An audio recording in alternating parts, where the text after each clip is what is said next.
بحمدہ تعالی و بکرم مصطفیٰ صلی اللہ تعالی علیہ وسلم آج کی اس شب میں قرآن عظیم کے 12 پارے مکمل ہو چکے ہیں۔ اللہ عز و جل بقیہ قرآن عظیم کو صحیح تجوید سے پڑھنے اور آپ سب کو صحیح سماعت کرنے کی توفیق عطا فرمائے۔ آج ہم نے سورہ ہود کی تلاوت کی ہے اور سورہ یوسف کی تلاوت کی ہے۔ سورہ یوسف مکمل نہیں لیکن تھوڑا حصہ اس کا باقی رہ گیا ہے۔ سورہ ہود یہ ایسی سورہ ہے جس کے متعلق نبی پاک صلی اللہ علیہ وسلم نے ارشاد فرمایا، سورہ ہود نے مجھے بوڑھا کر دیا۔ یہ رسول پاک صلی اللہ علیہ وسلم نے فرمایا، یعنی اس کے مفاہیم، اس کے تمام تر معانی اس قدر ہیں کہ آدمی اس میں غور و خوض کرتا رہ جائے، عمر اس کی نکل جائے۔ بہت سارے اہم پیغامات پچھلے انبیاء اکرام علیہ السلام کے متعلق، ان کی امتوں کی نافرمانیاں اور ان پر آئے ہوئے عذابات کا ذکر ہے۔ ساتھ ہی کفار و مشرکین کے لیے وہ چیلنج بھی ہے کہ وہ قرآن کی 10 صورتیں بنا کر کے لا کر کے دکھا دیں۔ یہ تمام چیزیں سورہ ہود کا حصہ ہیں، اور اس میں حضرت لوط علیہ السلام کی قوم پر جو عذاب آیا تھا اس کا بھی ذکر ہے۔ اللہ تعالیٰ فرماتا ہے، فَلَمَّا جَاءَ أَمْرُنَا جَعَلْنَا عَالِيَهَا سَافِلَهَا وَأَمْطَرْنَا عَلَيْهَا حِجَارَةً مِّن سِجِّيلٍ مَّنضُودٍ۔ قوم لوط پر اللہ تعالیٰ نے جو عذاب نازل فرمایا، ارشاد فرماتا ہے، ہم نے ان کی زمین کو اوپر والے حصے کو نیچے کر دیا، یعنی اٹھا کر کے پوری بستی کو پٹک دیا گیا تھا۔ اور اتنے ہی پر نہیں بلکہ اس میں یہ بھی اللہ فرماتا ہے، وَأَمْطَرْنَا عَلَيْهَا حِجَارَةً مِّن سِجِّيلٍ مَّنضُودٍ، 9 کیلے پتھروں سے ان پر بارش کی گئی تھی، وہ پتھر ان کے اوپر برسائے گئے تھے۔ یہ جارڈن کے علاقے میں آج بھی وہ علاقہ موجود ہے، ڈیڈ سی جس کو کہا جاتا ہے، بحر مردار، اس کے قریب قوم لوط آباد تھی، اور ان پر وہاں پر عذاب نازل ہوا تھا 9 کیلے پتھروں کا۔ بتایا جاتا ہے جب اس بستی سے ہم آگے کو گزرتے ہیں، ایک علاقہ آج بھی جارڈن میں ایسا آتا ہے، اردن اس کو عربی میں کہتے ہیں، جارڈن انگلش میں کہتے ہیں،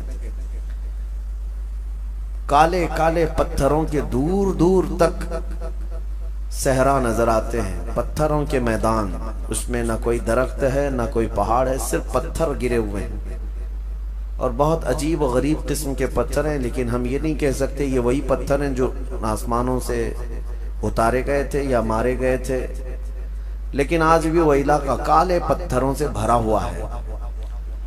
اللہ تبارک و تعالی اپنی پکڑ اور اپنی گرفت سے ہم سب کو محفوظ فرمائے۔ سورہ ہود میں انبیاء اکرام علیہ السلام کے احوال آئے ہیں۔ اس میں حضرت ابراہیم علیہ السلام کا، حضرت شعیب علیہ السلام کی قوم کا، حضرت لوط علیہ السلام کی قوم کا، حضرت نوح علیہ السلام کی قوم کا، یہ سب کے ذکر آئے ہوئے ہیں۔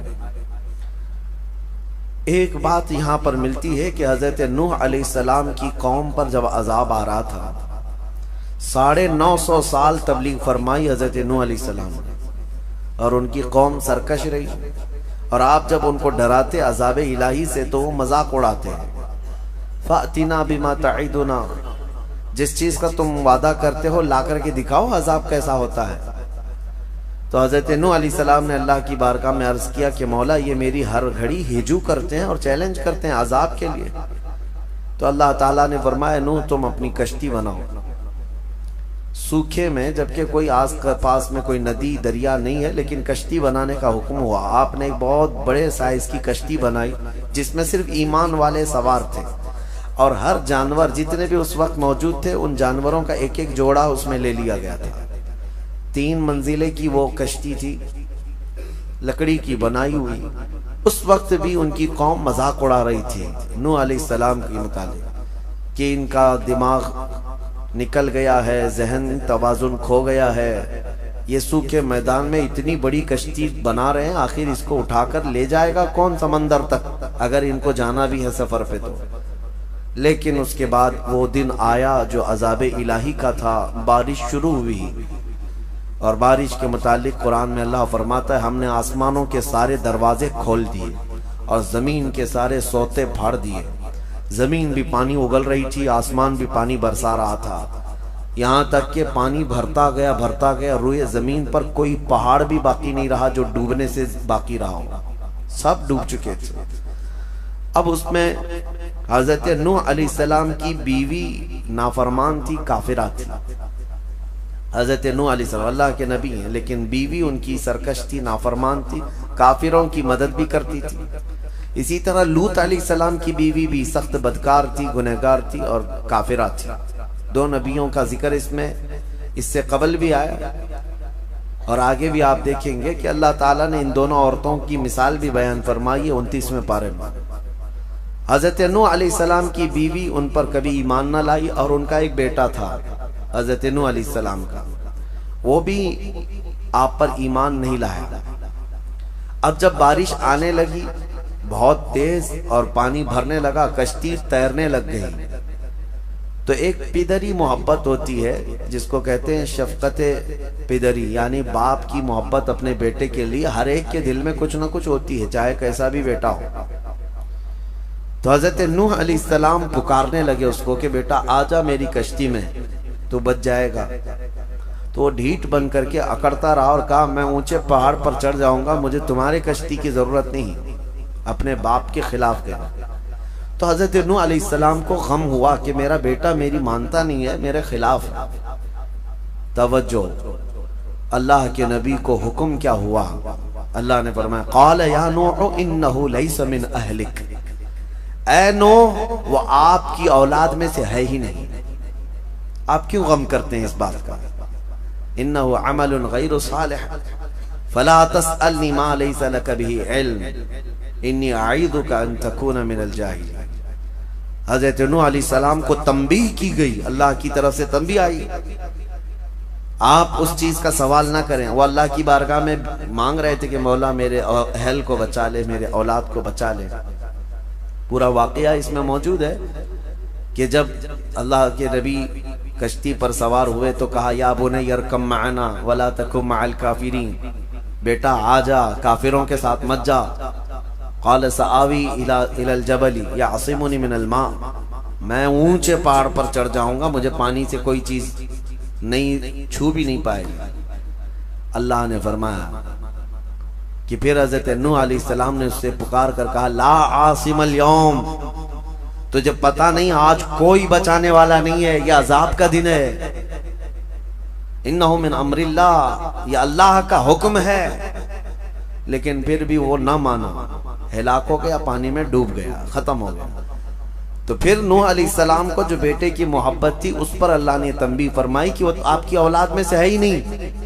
پتہ یہ چلا کہ نبی کا نافرمان ہو تو اولاد میں سے ہو کر بھی وہ نہ کے برابر ہوتا ہے، نہ کے برابر ہے۔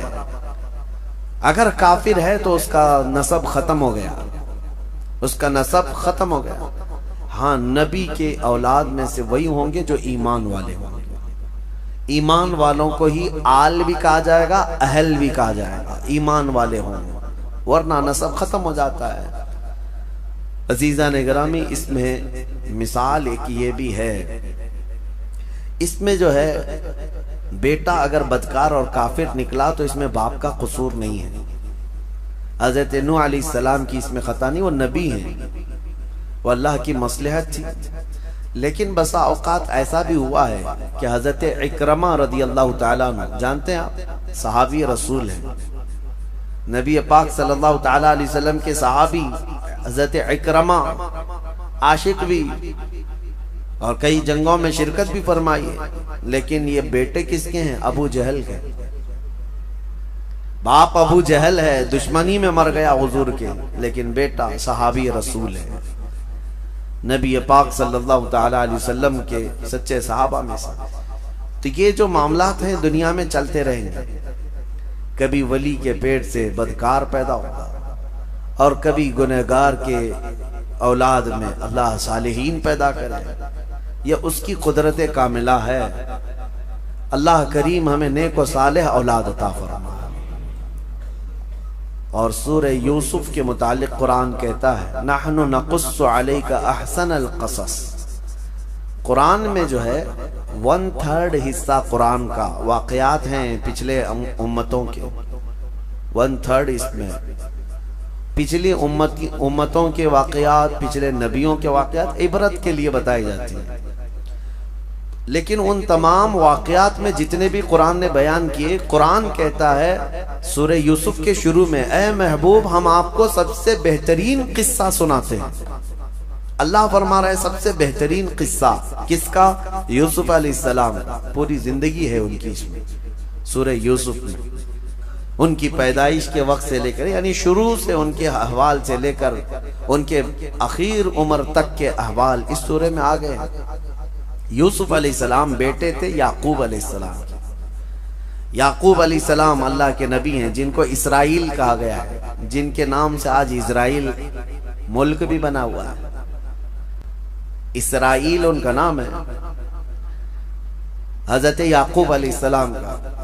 اور انہی کے بیٹوں کو بنی اسرائیل کہا جاتا ہے.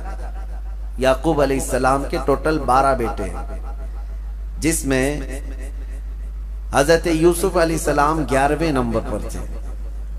10 بیٹے اور تھے، 11ویں نمبر پر حضرت یوسف علیہ السلام تھے. جب یعقوب علیہ السلام کے 11ویں نمبر پر پیدا ہوئے، ان کا جمال ایسا تھا کہ جو دیکھتا پلکیں جھپکانا بھول جائے. خوبصورتی اللہ نے کمال کی دی تھی یوسف علیہ السلام کو بچپن سے. اور جب باپ کا چھوٹا بیٹا وہ عزیز بھی ہوتا ہے، عام طور پر فطرت بھی ہے. اور یوسف علیہ السلام اخلاق میں بھی اور صورت میں سیرت میں بہت اعلیٰ تھے، باپ کے بہت قریب رہنے لگے. یعقوب علیہ السلام ہمیشہ یوسف علیہ السلام کو لے کر چلتے تھے. تو ایک دن یوسف علیہ السلام نے خواب دیکھا اور وہ خواب سے ہی یہ سورہ شروع ہو رہا ہے. میں آپ کو بتاتا ہوں میرے عزیزو، اللہ جس کو سب سے بہترین قصہ کہہ رہا ہے، یہ قصہ اپنے بچوں کو سنانا سب سے بہتر ہے. قرآن کا قصہ، قرآن کا واقعہ. اور کہاں لوگ آج چور پولیس کی کہانیاں، گڈے گڑیا کی کہانیاں اور پتہ نہیں جل پری ہور پری کی کہانیاں، جھوٹ پر مبنی کہانیوں سے بچوں کی پرورش میں کچھ فرق نہیں ہے. ہاں ان کو سچے واقعات جو انبیاء کرام کے ہیں یہ سنائیں. اسلامی تاریخ یہی رہی ہے. سیرت بھی یاد ہو جائے گی، تاریخ بھی یاد ہو جائے گی اور ایمان بھی پختہ ہو جائے گا. ہر باپ اپنے بچوں کو یا بڑی عمر کے لوگ جو گھروں میں ہیں وہ جو کہانیاں سنائے کرتے تھے بچوں کو، سب سے بہتر ہے کہ وہ قرآن کے ان واقعات کو سنائیں. اللہ جس کو فرما رہا ہے سب سے بہترین قصہ. یوسف علیہ السلام بچپن میں خواب دیکھتے ہیں اور اس خواب کا ذکر اپنے باپ سے کرتے ہیں. انی رأیت 11 کوکبا والشمس والقمر رأیتهم لی ساجدین. کہتے ہیں اے ابا جان، میں نے رات میں خواب دیکھا ہے کہ 11 ستارے، 11 تارے اور ایک چاند اور ایک سورج مجھے سجدہ کر رہے ہیں.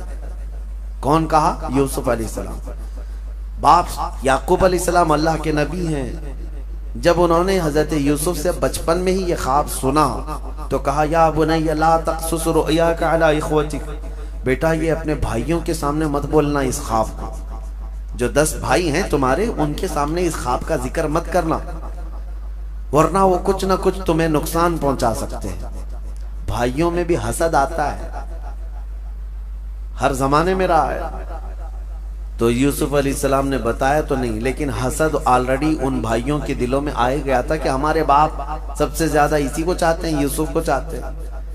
یعقوب علیہ السلام اللہ کے نبی صرف ایک چھوٹے سے علاقے میں نہیں، ان کا بڑا مقام تھا. ایک بڑی امت ہے ان کی پیروی کرتی. بیت المقدس یعقوب علیہ السلام جہاں آباد رہے، فلسطین جہاں ہے. تو بھائیوں میں یہ حسد رہا کہ یوسف علیہ السلام جو ہے یہی عزیز ہیں، جو کہتے ہیں نا سجادہ نشینی کی جنگ. دوڑ کہ باپ کے بعد میں بیٹھوں گا گدی پہ، باپ کے بعد میں رہوں گا۔ 10 لوگ ایک طرف ہو گئے، یوسف علیہ السلام ایک طرف۔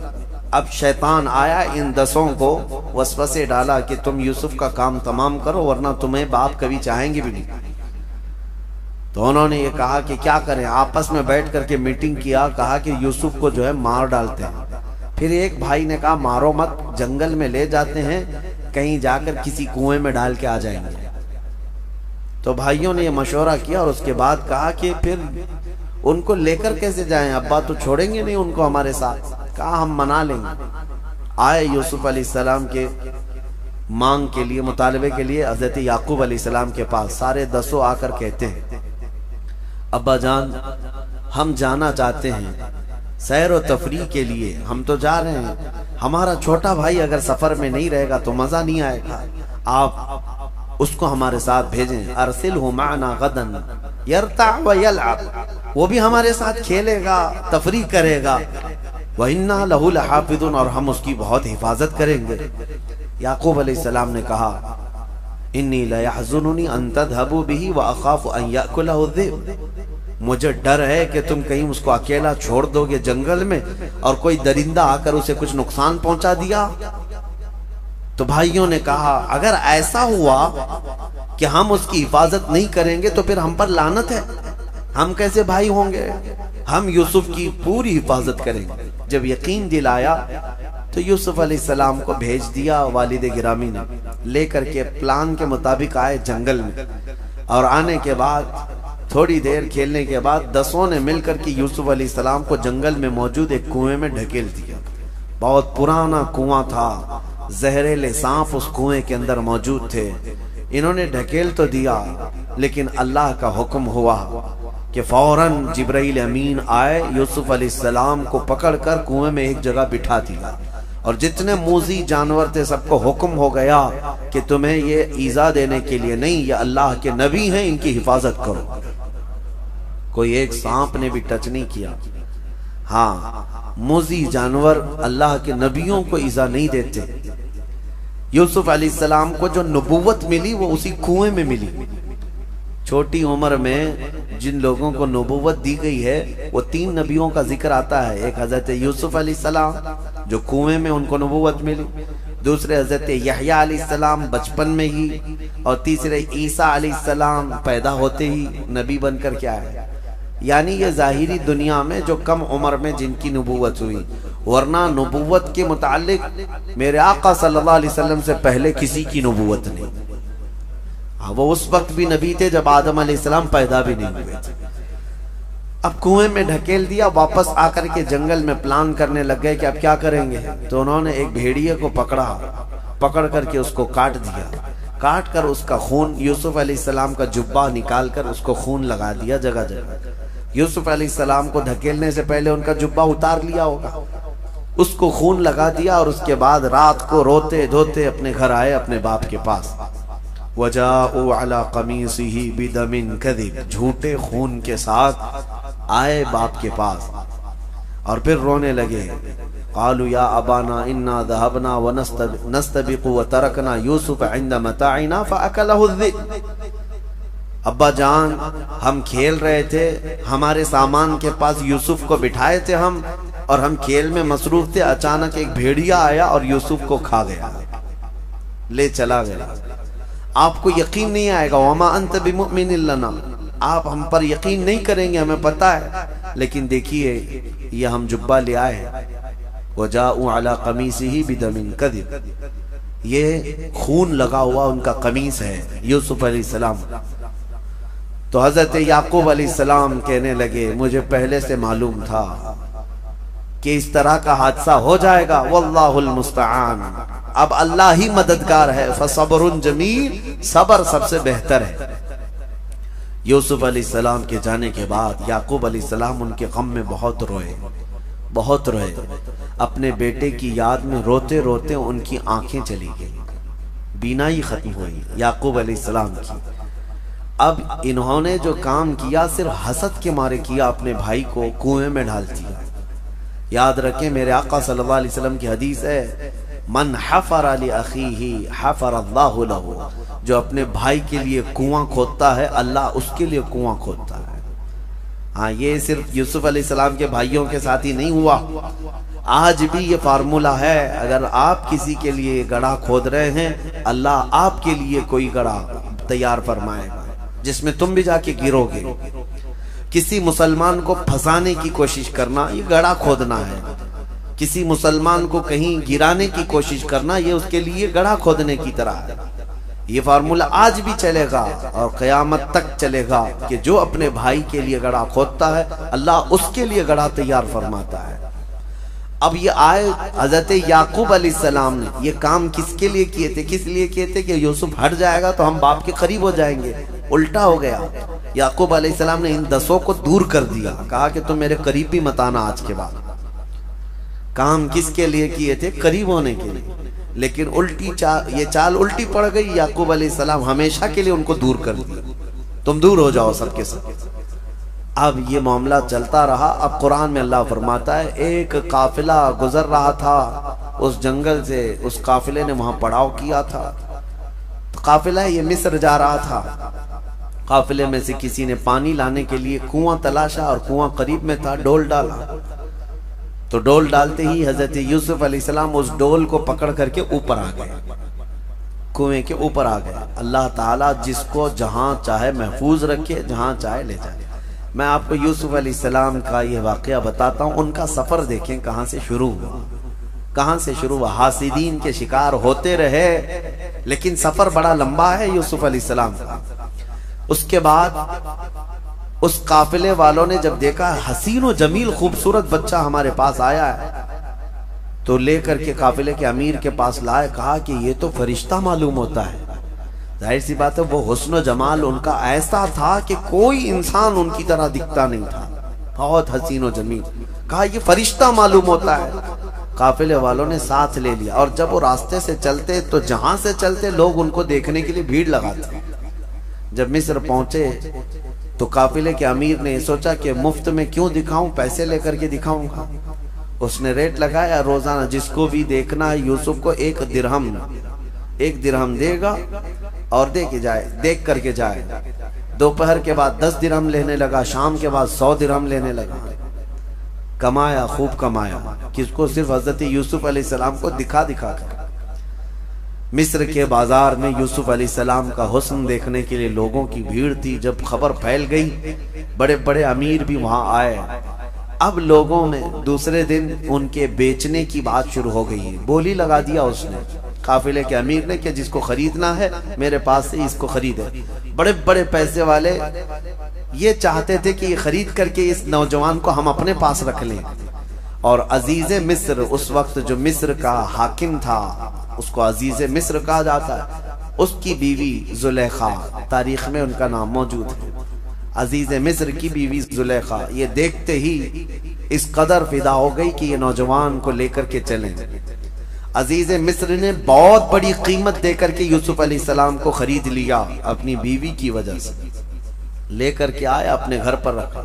یوسف علیہ السلام کا سفر دیکھیں کہاں سے شروع ہوا ہے، ان کے گھر سے، ان کے باپ کے گھر سے، ان کے بھائیوں کے حسد کے شکار ہوئے ہیں اور قافلے وہاں جا کر کے کنویں میں گرا دیے گئے، کنویں سے نکالے گئے، قافلے کے ہاں چڑھ گئے، قافلے میں آئے، بازار میں بک گئے، بازار سے آئے عزیز مصر کے گھر میں پہنچ گئے۔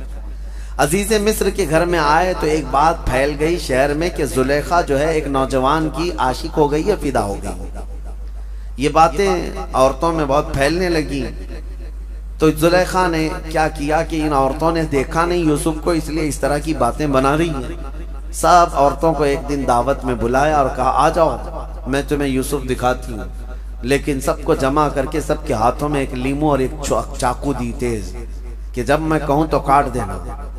تو پھر سب عورتوں کے ہاتھ میں، جب اس شہر کی سب رئیس عورتیں بیٹھی تھی، حضرت یوسف علیہ السلام کو اچھے لباس کے ساتھ سجا کر کے زلیخا لے آتی ہے، عورتیں انہیں دیکھنے میں مصروف ہیں، حکم ہوا زلیخا کا کہ لیمو کاٹ دیں۔ عورتیں دیکھتے دیکھتے ایسی ماہ ہو گئی کہ ان کے ہاتھوں سے لیمو گر گیا اور چاروں انگلیاں کٹ گئی، تیز چاقو تھی، سب کی انگلیاں کٹ گئی۔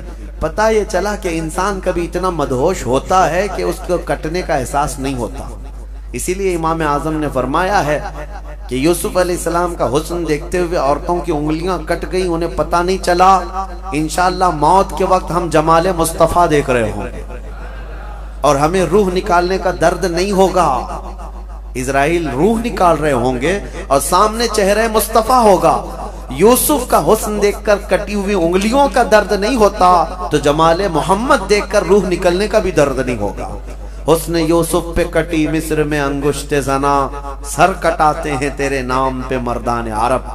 اعلیٰ حضرت نے فرمایا انگلیاں کٹ گئیں، پھر یوسف علیہ السلام گئے تو دیکھتی ہیں فلما سمعت بمکرہن، یہاں سے آیت ہیں قطعنا ایدیہن، اللہ فرماتا ہے وہ سب تو اپنے ہاتھ کاٹ لیں، بعد میں انہیں احساس ہوا کہ لیمو تو نہیں کٹا، انگلیاں کٹ گئی۔ اب یہ کاٹی نہیں ہے، یہ کیا ہوا ہے؟ کٹی ہیں۔ کاٹنا اور ہوتا ہے، کٹ جانا اور ہوتا ہے۔ نبی پاک صلی اللہ تعالی علیہ وسلم کے عاشق حضور کو دیکھ کر کے نہیں بلکہ صرف حضور کے نام پر اپنی انگلیاں نہیں بلکہ گردن بھی کٹا دیتے ہیں۔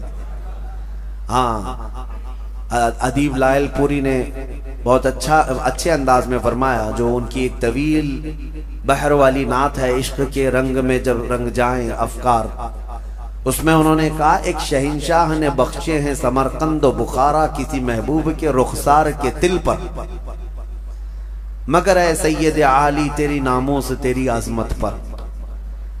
یعنی بادشاہ تھا۔ سمرقند اور بخارا جو ہے دو شہر ہیں، یہ آج ازبکستان میں ہیں، سمرقند اور بخارا۔ یہ شہر جو ہے بادشاہ نے اپنی محبوبہ کو گفٹ میں دیے تھے، دو شہر دے دیے تھے گفٹ میں۔ کیوں؟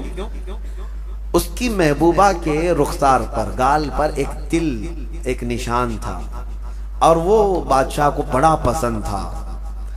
وہ تل کے نشان پر اس نے دو شہر قربان کیے، گفٹ میں دے دیے۔ تو شاعر نے بہت اچھے انداز میں کہا ہے ایک شہنشاہ نے بخشے ہیں سمرقند و بخارا کسی محبوب کے رخسار کے تل پر، مگر اے سید عالی تیری ناموس تیری عظمت پر، ایک نہیں لاکھوں ہیں قربان گئے عشق کے ہر کوچے و بازار میں، سر اپنا لیے کرنے کو نثار۔ ایک نہیں لاکھوں ہیں ہر کوچے ہر بازار میں، اور نبی پاک صلی اللہ تعالی علیہ وسلم پر اپنی جان فدا کرنے کو تیار ہیں۔ بہرحال سورہ یوسف میں ہم الگ نہ جائیں، لیکن مزہ ہمارا اس وقت تک کمپلیٹ نہ ہو جب نام مصطفیٰ نہ آئے۔ حضور پاک صلی اللہ تعالی علیہ وسلم کا ذکر تو ہوگا ہی، اسی لیے علامہ نظمی نے فرمایا آغاز سے اخیر تک قرآن ہے نعت مصطفیٰ، محبوب کے بیان کا کیسا انوکھا ڈھنگ ہے۔ بہرحال یوسف علیہ السلام وہاں رہتے رہے عزیز مصر کے گھر، لیکن ہوا یہ کہ ایک دن زلیخا نے یوسف علیہ السلام پر الزام لگا دیا کہ میرے ساتھ یہ غلط کرنا چاہ رہے تھے۔ یوسف علیہ السلام پاک دامن اللہ کے نبی ہیں، اللہ کے نبی کبھی کسی بھی گناہ کے بارے میں سوچ بھی نہیں سکتے۔ مشہور قول ہے، کہا گیا ہے نبی کے دامن میں پیوند تو ہو سکتا ہے دھبا نہیں ہوتا، پیوند تو ہو سکتا ہے لیکن دھبا نہیں ہو سکتا، گناہوں کا دھبا نہیں۔ یوسف علیہ السلام پر جب یہ الزام لگایا زلیخا نے تو عزیز مصر نے جیل میں ڈال دیا یوسف علیہ السلام بغیر کسی تحقیق کے۔ وہاں پر ان لوگوں کو نہ جانے کون سی بات تھی، بے گناہ یوسف علیہ السلام قید میں چلے گئے۔ یوسف علیہ السلام جیل میں کتنے دن رہے پتہ ہے؟ یہاں تو بڑے سے بڑا قلم جب لگ جاتا ہے تب بھی جو ہے بیل ہو جاتی ہے، لیکن یوسف علیہ السلام 7 سال پہلے رہے۔ یہ تو یہاں پر عمر قید کی سزا ہے، اس کے بعد پھر 7 سال بڑھا دیے گئے، 14 سال یوسف علیہ السلام جیل میں رہے۔ 14 سال کسی کی لائف کا ایک بڑا حصہ جیل میں گزر جائے، وہ بھی بغیر کسی جرم کے۔ میرے عزیزو، آج بہت سارے ہمارے نوجوان جیلوں میں قید ہیں۔ میں ان سے کہتا ہوں ہمارے تو گناہ ہیں، ہماری تو خطائیں ہیں، اگر ہم جیلوں میں بند ہو جائیں بیٹھ جائیں تو صبر کر لینا چاہیے اس نبی کو دیکھ کر کے جس کا دامن پورا پاک تھا پھر بھی 14 سال جیل کے اندر بیٹھے رہے۔ اور اللہ کریم کہاں سے کہاں تک لے جاتا ہے تمہیں اس کا اندازہ بھی نہیں۔ جیل تک پہنچ گئے یوسف علیہ السلام، باپ کی